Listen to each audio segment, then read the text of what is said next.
4.50 કરોડની ઈ ટિકિટનો પર્દાફાશનો મામલો। ઈ ટિકિટના રેકેટમાં ટ્રાવેલ એજન્ટ પકડાયો હતો। પાયરેટેડ સોફ્ટવેરથી તત્કાલ રેલવે ટિકિટ બનાવતો હતો।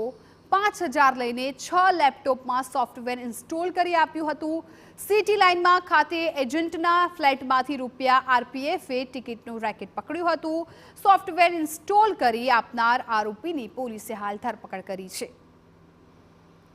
લોકોને રેલવે ટિકિટ મેળવવી હોય તો અનેક પરસેવો જે છે પાડવો પડતો હોય છે। સમયસર ટિકિટ નથી મળતી અને તે દરમિયાન કેટલાક એજન્ટો છે તેમના જે સોફ્ટવેર મારફતે લોકોને 2 નંબરની અંદર આ જે ટિકિટ હતી તે મેળવતા હોવાનો જે પર્દાફાશ છે તે ઉમરા પોલીસે થોડા દિવસ અગાઉ કર્યો હતો। તેની અંદર 4.50 કરોડ રૂપિયાની ઈ ટિકિટનો જે રેકેટનો જે પર્દાફાશ કર્યો હતો। ઓનલાઈન ટિકિટ જે કૌભાંડમાં વધુ એક આરોપીની ઉમરા પોલીસે ધરપકડ કરી છે। ઈ ટિકિટની જે ટ્રાવેલ એજન્ટ જે પકડાયો હતો અને ત્યારબાદ તેની પૂછપરછની અંદર આ જે રાજુ યુવરાજ પંડિત નામનો જે વ્યક્તિ છે તે અલગ અલગ લોકોને જે એજન્ટો હોય છે તેમના લેપટોપ અથવા તો કોમ્પ્યુટરની અંદર જે સોફ્ટવેર છે તે નાખી આપવામાં આવતું હતું અને 5000 રૂપિયાની અંદર આ સોફ્ટવેર છે તે નાખવામાં આવતું હતું।